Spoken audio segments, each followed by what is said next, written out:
New பேசும் படம் நேயர்களுக்கு வணக்கம். மீண்டும் உங்களை சந்திப்பதில் மிக்க மகிழ்ச்சி, மிக்க நன்றி. இன்றைக்கு திரை விமர்சனத்தில் நாம் பார்க்க இருக்கும் திரைப்படம் திருமாணிக்கம். சமுத்திரக்கனி, பாரதி ராஜா, நாசர், வடிவுக்கரசி, அனன்யா, சின்னி ஜெயந்த், இளவரசு, தம்பி ராமையா மற்றும் பலர், 2 குழந்தைகள், குட்டி குழந்தைகள் நடித்திருக்கின்றனர். எழுதி இயக்கியிருக்கின்றார் நந்தா பிரியசாமி. ஒளிப்பதிவு சுகுமார். கேரளாவில் உள்ள கேரளா மாநிலம் குமுளி என்ற இடத்தில் பஸ் ஸ்டாண்ட் அருகில் ஒரு சின்ன லாட்டரி டிக்கெட் கடை வைத்திருக்கின்றார் சமுத்திரக்கனி. அந்த கடையும் சீக்கிரம் இந்த கடையை நீங்கள் இந்த மாதத்தோடு முடிச்சிருங்க, இந்த வேறு இடத்துல நம்ம இந்த கட்டடம் கட்ட போகிறோம் அப்படின்ட்டு அந்த ஓனர் ஒரு பக்கத்தில் பயமுறுத்தி கொண்டிருப்பார்.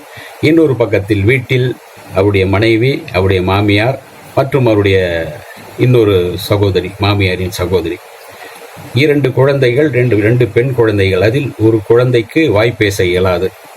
அது மிகவும் திக்கி பேசும். இப்படி ஒரு எளிமையான குடும்பம், அதிக வசதி இல்லாத அன்றாடங்காட்சி என்பார்களே, அப்படிப்பட்ட ஒரு குடும்பம். அந்த குடும்பத்தின் பின்னணியில் தான் இந்த கதை நகர்கிறது. எளிமையான இவர் மனிதராக இருந்தாலும் கூட சமுத்திரக்கனி அந்த பகுதியில் மலையாளிகள், தமிழர்கள் எல்லாம் சேர்ந்து வசிக்கக்கூடிய அந்த பகுதியில் எல்லோருக்கும் தெரிந்த ஒரு நல்ல நபராக இருக்கின்றார். அப்படி இருக்கும் சூழ்நிலையில் ஒரு ஓணாம் வருகின்ற ஒரு காலகட்டத்தில் பாரதி ராஜா பஸ் ஸ்டாண்டில் உட்கார்ந்து தன்னுடைய கடந்த காலத்தை, தன்னுடைய மகள், திருமணம் செய்து கொடுக்கப்பட்ட தன்னுடைய மகள் வாயும் வயிறுமாக விரட்டி அடிக்கப்படுகிறாள். கேட்ட வரதட்சணை தரவில்லை, இன்னும் 10 சவரன் தந்தால்தான் உங்கள் மகள் எங்கள் வீட்டில் சேர்த்து கொள்வோம் என்கின்ற நிலை ஏற்படுகிறது. இதற்கு நான் என்ன செய்வது, எங்கு பணத்திற்கு போவது என்று அவருக்குள் முணங்கி கொண்டு கலங்கி கொண்டு நைந்து போய் உட்கார்ந்திருக்கும் போது பக்கத்தில் 2-3 தொழிலாளிகள் நாம் ஒன்று சேர்ந்து வாங்கிய லாட்டரி டிக்கெட்டுக்கு 1 கோடி ரூபாய் விழுந்திருக்கிறது என்று தெரிந்தது என்று கேள்விப்படுகிறார்.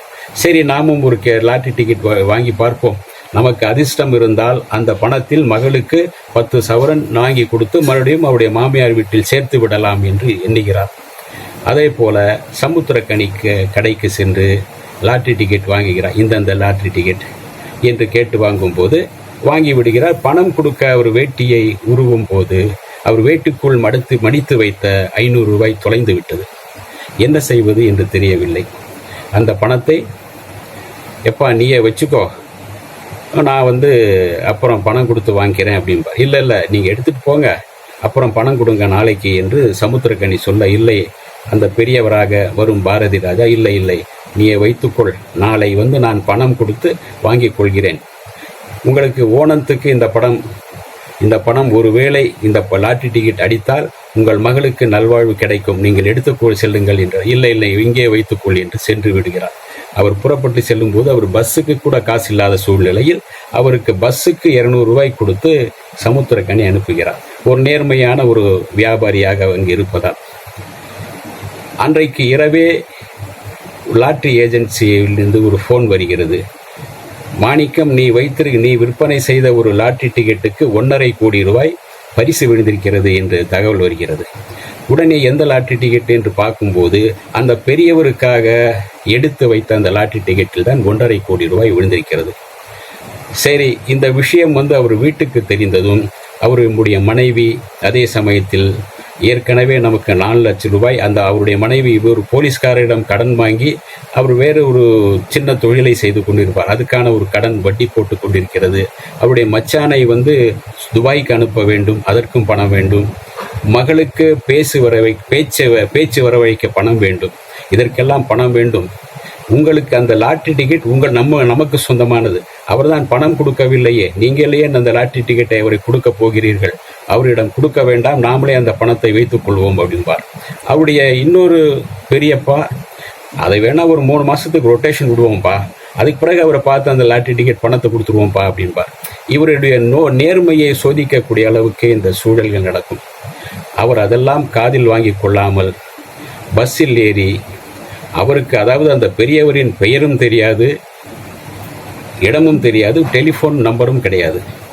அவர் கொடுத்த அந்த மஞ்சள் பையில் இருக்கும் அந்த ஊரின் பெயரை மட்டும் ஞாபகத்தில் வைத்துக்கொண்டு அவர் பஸ்ஸில் தேடி சென்று அந்த பெரியவர் பாரதி ராஜாவை சந்தித்து அந்த லாட்டரி டிக்கெட் கொடுத்து உங்களுக்கு 1.5 கோடி ரூபாய் பரிசு விழுந்திருக்கிறது என்று சொன்னாரா, அவரிடம் அந்த டிக்கெட்டை போய் சேர்த்தாரா இல்லையா என்பதுதான் இந்த மீதி கதை.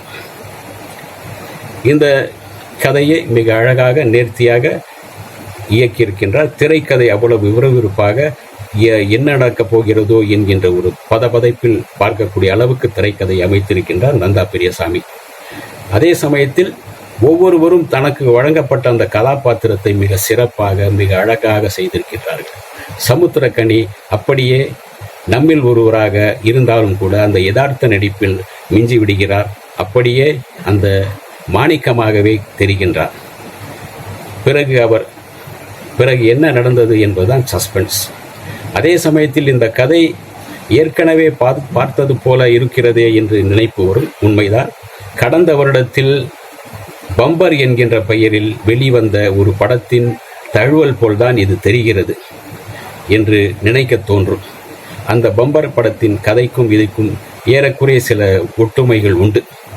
ஆனாலும் கூட திருமாணிக்கம் பார்க்கலாம், ரசிக்கலாம். நம்மை அந்த படத்திற்குள்ளே உட்கார வைத்து விடுகின்றார் இயக்குனர் நந்தா பெரியசாமி. வாழ்த்துக்கள் நந்தா பெரியசாமி. படம் பார்க்கலாம், ரசிக்கலாம். இந்த வீடியோ உங்களுக்கு பிடிச்சிருந்தா லைக் பண்ணுங்க, ஷேர் பண்ணுங்க, கமெண்ட் பண்ணுங்க, சப்ஸ்கிரைப் பண்ணுங்க, மறக்காம பெல் ஐகானை கிளிக் பண்ணுங்க.